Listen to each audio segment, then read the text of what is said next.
بسم الله الرحمن الرحيم سيدا كل جيل لسعتان دمان عالم كوحة ومانتا دقال بلارن كل جرا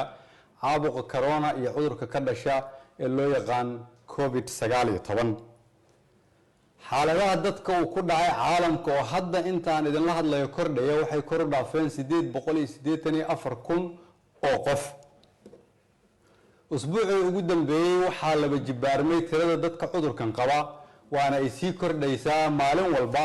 waxa uu dhintay in ka badan 44,000 oo qof waxa la il daran oo la jiifa 33,000 oo qof oo waliba garaab u ah in badan oo kamida bukaankaas iyo dadka ku dhintayba waxa ay ka soo jeedaan dalalka caalamka ugu horumarsan dhaqaale ahaan aqoon ahaan tiknoolaji ahaan iyo adeegyada bulshada ee uu caafimaadku ugu horeeyo in badan oo dalalkaasi ah waa yareysteen xajmiga cudurka iyo degdegsiyaha uu ku fidi karo dalalkaasi waxay ku yaalaan qaarado kala duwan waxay leeyihiin cimilo kala duwan waxay haystaan caqiido ama diimo kala duwan waxay leeyihiin dhaqamo kala duwan sidaas oo tahay viruska corona iyo cudurka ka dhashay ee covid-19 ma kala soocin dadyogaas dalalkaas iyo qaaradahaas waxaa isku si u dilay dad xodan ah iyo kuwa dirqi ku hela qutulyoomkooda waxaa isku si ugu dhacay dad caan ah iyo kuwa la yaqaan iyo kuwa aan la garanaynin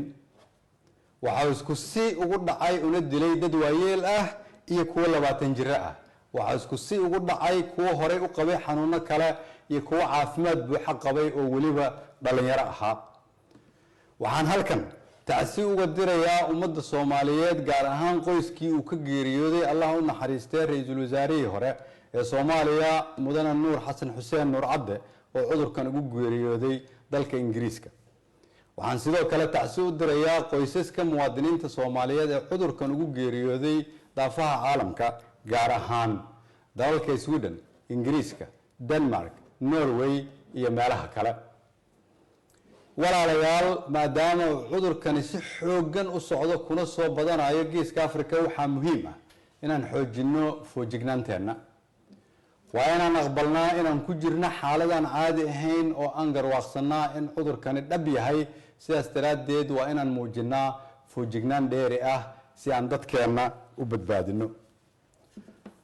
cudurkan sida safmarka ah u dilaya dadka waa cadow laga guuleysan karo lagana guuleysan doono hadii Ilaahay yiraahdo kasoo awoodda dhaqaale iyo tan aqooneed ee lagula tacaalo bukaanka haddana dawada ugu wanaagsan ee illaa iyo hadda la isku raacsan yahay waa ka hortagga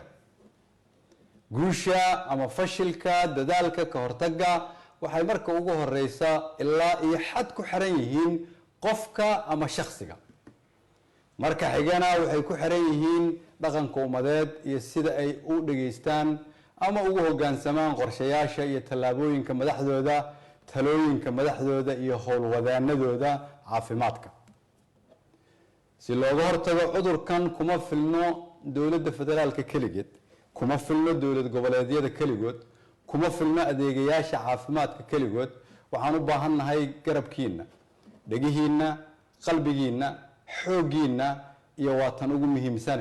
dareenkiina oo buuxa sidaan hore u sheegay waxa illaa amar dambe xirnaan doona duullimaadyada dibadda iyo gudaha si looga hortago cudurkan waxa illaa amar dambe si xirnaan doona iskuulada dugsiyada quraanka iyo jaamacadaha waxa kale oo lagama maarmaan ah in la joojiyo dhammaan xafladaha iyo isku imaatinka sababtoo ah cudurkan waxa lagu kala qaadaa isu dhawaanshaha iyo istaabashada waxaa muhiim ah in qofkii awooda uu gurigiisa joogo lagu cibaadeysto guryaha qof walibana u duceeyo dalkiisa iyo dadkiisa walaalayaal aan si wada jir ah uga shaqeyno badbaadinta ummadeena iyo jabinta cudurkan safmarka ah awoodda dawladnimo oo dhan ayaan u isticmaali doonaa si aan ummadeena uga badbaadino saameynta cudurkan waa inaan sameynaa diyaar garowga ugu badan iyo ka hortagga ugu mudan isgaarsiinta dalka waxaan ka codsanayaa inay waqtiga ugu badan siiyaan wacyigelinta si looga hortago cudurkan ganacsatada Soomaaliyeed waxaan ugu baaqayaa inaan la kordhin sicirka raashinka daruuriga ah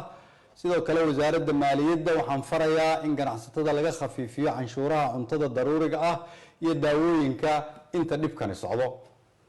dowladda federaalku waxay ka shaqayn doontaa inay hirgeliso qorshe lagu kabayo dhaqaalaha dalka.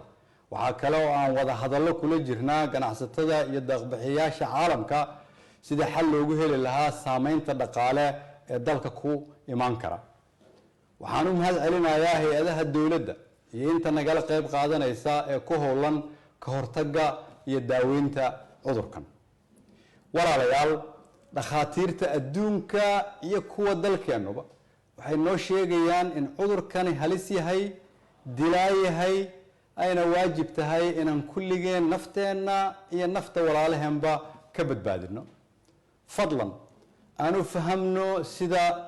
uu khatarta u yahay cudurkani, qaadanana talooyinka hay-adaha caafimaadka. adigoo mahadsan kulligiin, fadlan ilaaliya